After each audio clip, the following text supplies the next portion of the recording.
You have probably read the news. You have probably heard the stories. Scam operations. Local police raided a building. Accused of running a massive criminal empire. Cambodian authorities carried out a surprise raid. But how do we know what's real and what's not? Is it really as bad as they say it is, or is it just propaganda? Today I'm here to find out. Live through me vicariously as I spent 1 month in Cambodia, so you don't have to. There might even be a chance that this video will never ever come out. To understand why Cambodia is the way it is today, let us go back and refresh ourselves with a brief history of this kingdom. Enter year 800.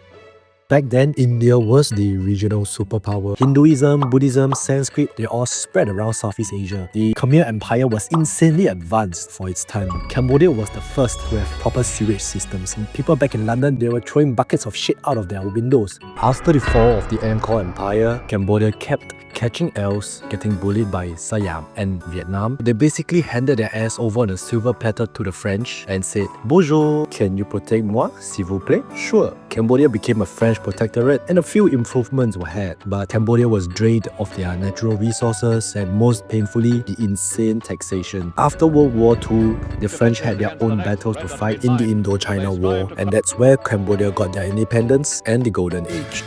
There's music, there's art, there's cinema,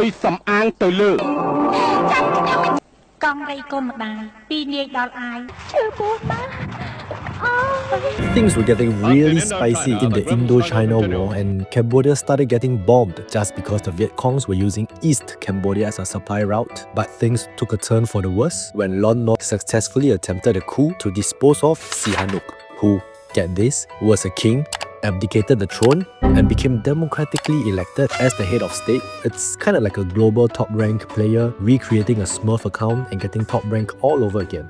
Talk about skill. Anyway, he got cooled the fuck out, but the rural Cambodians still loved Sihanouk. So when he said to join the Khmer Rouge, bro, the sign-ups were through the roof. Right now, we are at a part of the story where it's Lon Nol's government versus the Khmer Rouge. A full civil war. And when Lon Nol's government finally fell to the Khmer Rouge on April 1975, nobody was ready for the weaponized autism of Pol Pot. That's a story for another day. Long story short, they controlled what was called Democratic Kampuchea for the next 4 years before the newly unified Vietnam chased the Khmer Rouge out of Phnom Penh and installed their version of a government in Cambodia for the next 10 years. Towards the end of the 1980s, Vietnam finally decides to retreat. There was a massive peace treaty signed, foreign aid, money, companies, they start coming in, and everything seems to be fine and dandy. They even had co-prime ministers. He is the co-regional manager of this office. I thought this guy was the manager. Oh, he's the co-manager. That's the other co-manager. 2 guys doing 1 job? We got to do something about that. Hun Sen launched the coup on Prince Ranarit towards the end of the millennium, becoming the dominant figure in Cambodian politics. From the early 2000s until today, Cambodia experienced massive growth, with Big Brother China being one of the biggest backers. It seemed like Cambodia was healing, economic growth and shit. The Chinese started funding many things, bridges, real estate and whatnot, which oftentimes were good. Sihanoukville was even designated as a Chinese city, boasting hundreds of casinos and tens of thousands of Chinese workers. Before 2019, Cambodia's biggest industry was actually online gambling for Chinese customers. Things started to go south when Beijing pressured Cambodia to ban all online gambling by 2020. Overnight, these casinos had to shut down. They immediately shifted from online gambling to online scamming. Same buildings, same bosses, different business model. The perfect safe zone for syndicates, which sadly is what Cambodia is known for today. Alright, now that we are all caught back up, let's get back to the video. By the time you watch this video, I would have already spent 1 month in Cambodia. Time flies, maybe for you, but for me it was excruciatingly slow. This Cambodia series will be separated into 4 parts, one for each major town or province that I'll be staying at, with the first being Phnom Penh, the capital. First up, accessibility. Phnom Penh does not have a metro system. Instead, you would have to rely on tuk-tuks over here. It might be a bit more expensive to get tuk-tuks via Grab, but so far I haven't had any nightmare encounters. I've heard that sometimes the tuk-tuks you hail off the street will actually quote you a higher price just because you look foreign. And while it's okay to traverse on foot, there isn't really a designated walking path for pedestrians, so sometimes you have to step on the road for a little bit before you continue on your journey back on the path. There's also a noticeable lack of overhead bridges or traffic lights, so most of the time you have to cross the road the old-fashioned way, which is to stick yourself out and pray you don't get hit by a car. I mean, I'm not complaining. No, I love my walks, but this is one of those cities where it would not be wise to travel on foot when Google Maps say that your destination is just 1 kilometer away. Traveling to other provinces is also a pain in the ass, as the railways of Cambodia only span to the south and to the west. Basically, anybody who wants to travel up north is only limited to bus travels, which is frankly quite comfortable. Right now, walking down the street of Phnom Penh might be because it's daytime, but I generally feel that it's quite safe over here. I don't feel like I would get kidnapped off the streets anytime soon. Just have to go with my gut feeling for this one. And now it's nighttime on the streets of Cambodia. I'm not really at the outskirts, but I'm at the outerish area. As you can see, it's not really scary. I definitely feel like I have to be on guard a little bit more, but nothing too alarmingly suspicious. I mean, there are bad apples everywhere in the world, and it's just a shame that the rest of Cambodia is getting such a bad rap for it. To summarize, no, you won't get kidnapped over here, but I wouldn't be so nonchalant, carelessly dangle my phone when I'm walking along the street, nor am I going to leave my laptop in the Starbucks where I go order my coffee. Phnom Penh is not really known as a shopping destination unlike Bangkok, so I wouldn't recommend you to come here just for the shopping. Well, there are major malls over here such as Aeon, which instantly makes me feel like I'm not in a newly liberated war-torn country. The selection of stores are typically what you expect in a normal Bangkok mall. There are a few night markets that are worth exploring, but you wouldn't really find something worth buying as it's catered more for locals. It's more for the experience, vibe, or even architecture such as the Central Market, which kind of feels like I'm entering the Grand Central Station or something. One thing to note is that while Cambodia has Cambodian riels as their currency, the de facto currency used everywhere is US dollar. We're gonna walk through there now. Which means stability. Oh, it's like they are back and back. It has been a very stable 1 USD to 4,000 Cambodian riels for the past 10-20 years. Sometimes when you pay for things in US dollar, you might get your change back in Cambodian riels, so nothing too out of the ordinary over here. While its surrounding neighbours are known for their food and amazing dishes, Cambodia pales in comparison when it comes to cuisine. One leading theory is that during the Khmer Rouge, they basically wiped out a whole generation of people, and as such, a lot of these recipes are lost to time. Most of these Cambodian cuisines that you know of today are basically recreated based on memory and copying. It's a pretty sad reason as to why it's not so great compared to Thailand or even Vietnam. Nevertheless, there are still some food that will always be recommended by Google. Yes, of course, these are proudly Khmer dishes, but it's not what they eat on a daily basis. I mean, do you as a Singaporean eat chili crab every day? Fuck no. So what I like to do is actually to go to these places that only Cambodians go to. Even better if the menu is only in Khmer. Starting off ratchet, here's a street-side food store that Cambodians typically go to after a night of drinking. The thing is, I thought it would be single serving, but no. We have fried rice and stir-fried yellow noodles with beef. You can see that the pork intestines are filled, but filled with what? Sometimes it will be better if I don't know. Next up is another midnight supper spot. Here is my nompang pate. For those of y'all who can speak Thai, you will find a similarity over here. Kanompang is what bread is called in Thai. I might be wrong, but this restaurant might be owned by Chinese Cambodians. This is literally bibimbap. I would say that it tastes quite close to home, so I wouldn't really miss the food in Singapore too much if I were to be here. If you are feeling a little fancy, you can try the Pizza 4P, as they also have a branch over here in Phnom Penh, Riverside. The burrata pizza is chef's kiss, I tell ya, and the view is also quite worth it to come over here. I would actually recommend booking a reservation for the outside table around 5:30, so you can actually watch the sun slowly set, which is around 6 PM. Got to try the Nom Ban Jok, which is Thailand's Khanom Jin. This is a very pleasant and nice surprise because they are totally not stingy with the ingredients. Now, if you are looking for something a little more adventurous, you can actually try sitting on the mats of the local night market and try out their dinners. This is the Bobo Sakchuk or pork porridge. Got myself a soya bean note for 1 USD too.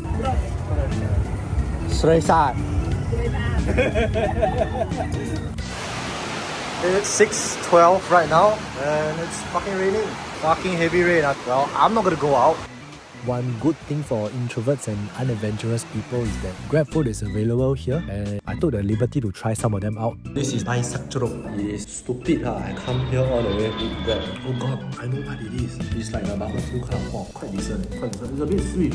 I think even the egg is grilled on the same barbecue grill because there's also that very smoky flavor. It's not too dry, you see. It's like quite shimmery. I still prefer the khao kamo though, but this rice sakchuruk is close second. The next I'll try is chicken rice. You know, even when I'm in Thailand for like the past 5 years, I only go to Butongki, bro. Let's see. I can taste the effort, but as you can see, it's a lot more dry. And the rice is it's just normal rice. I got it. The things to do in Phnom Penh can range from wholesome all the way to macabre. Obviously, you wouldn't know this, but Phnom in Phnom Penh is actually named after this very temple. It's a very modest looking temple, nothing grand or fancy like the Angkor Wat. So yeah, you can drop by and take a stroll here, but don't expect too much. Next up is the Sisawat Key Riverside Walk. On weekdays, it's just a normal place, nothing fancy, but things spring up to life on the weekends when they close off the road, and voila! It becomes a whole other street side night market that doesn't appear on Google Maps. The special thing about Phnom Penh is that it's a city where the largest lake in Southeast Asia converges with the longest river in Southeast Asia. And it's pretty cool to see it from the satellite images because the two rivers, they actually converge, but they don't mix. So there's this very defined and distinct line in the middle. And you might be tempted to take a river cruise out into the sunset to experience this great phenomenon. But let me stop you right there. I'm here to tell you that you don't have to waste your money. Now we try to board the boat. Yeah, how do I point? Yeah. I think we go there. We try there. If you just want to experience the crossing of the two rivers without any of the other fancy stuff, you can actually take a 15 minutes boat ride like the locals do for $50.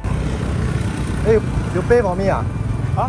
Never, right? No. They never take my money. Oh, okay. No choice. Handsome like that one, bro. But be warned that you might be fairly disappointed like me because when you're that near towards the river, you can't actually spot the difference when you're crossing over. So it's not so obvious. It didn't really live up to its hype, but for 50 cents, I got to take a cool boat ride to the neighboring province. Another place you can visit is the Royal University of Phnom Penh. I like to visit universities, and I think this is one of, if not the oldest. You can actually see how old the building is. There's a very distinct old building smell. I can't really show you through the video. There's natural skylight. Yeah, it's very rustic. I walked around a little bit more, and there are a few baddies over here, but can't beat Thailand, man. Sadly, I would say that nightlife culture here is a little lacking. Sure, you have your walking street like Pattaya if you go to Street 136, but there's no influx of bars like Thong Lok or Ekama. I feel that the reason is because there's no middle class over here, so I won't be going into an in-depth review of all the clubs. What to see? And for now, the macabre part. I'm at the S21 Genocide Museum.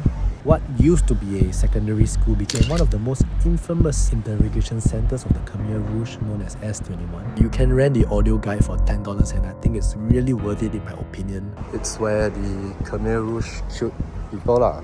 Classrooms were haphazardly converted into prison cells with bricks and barbed wires, and around 18 to 20,000 people came in, but only 12 came out alive. It's a very unpleasant place to be in, even as I'm walking on the outside right now. You get this very unwelcoming feel to it. Here's where they did the interrogation. Here's where they house the prisoners, which are typically office workers, educated people, monks, teachers, engineers, and whatnot. Things only get worse the further I go. I'm not going to spoil the rest of this for you. I wouldn't recommend everybody to come here. It's not for everyone. And while the 7-Elevens here are really similar to Thailand's, there are a few stark differences that only exist due to the current Thailand-Cambodia conflict. For starters, the main instant noodle you see over here is not mama, it's Indomie, which might sound out of place, but everything will make sense once you get to the Poipet video. The next are the chilled beverages section. Upon picking one up, I realized that they are not chilled at all, further confirmed by touching the counter and the vent itself, and it was only later that I learned that this was a form of protest against Thai products. Not chilled equals to not likely to be sold. As you can see, most of the condiments and microwave ready meals are still Thai, something unavoidable to the Cambodians. Oh nice, they have the beef log leg burger. Finally something uniquely Cambodian. Gonna try it later. I bought the burger. Hey fuck! Wait, did I just buy the wrong burger? Still pretty okay, I guess. This is a typical supermarket in Phnom Penh. There are always two prices, one in Khmer Rouge and the other in USD. Alcohol, on the other hand, is way cheaper. At 2,700 rubles for this can of Angkor beer, it's less than $1 per can. And a carton of these bad boys are only 53k. And now let's check out the cost of living in Phnom Penh. I've gotten a few random Facebook groups so you can see the types of housing that they have. First one is Prince Central Plaza. 2 bedrooms for 600 USD. Very decent. Let's see how they look. Okay, it looks like a $40, $50 a night Airbnb. One thing I feel is the range of housing is very vast. Okay, next one is a studio room. It's 180 to 190. Wow, let's see. Oh, it's really just a one room studio. 180 is really very decent. You can cook your food and wash your clothes at the same time. Available now. Wow, see, this is nice, this is nice. Wow, it's really nice, and it's at the Russian market, quite close to all the amenities. And it's yours for $400 a month. Overall thoughts, beautiful country, alright people, bad reputation. I guess my conclusion is while Phnom Penh is definitely livable and has that potential, it has not reached that potential yet. Centuries of internal struggles, fighting, suppression and bullying has set this country back by a lot. But what do I know, man? I'm just a sucker for pretty girls. I would rate Phnom Penh a solid 6.2 out of 10. Once again guys, thank you for watching and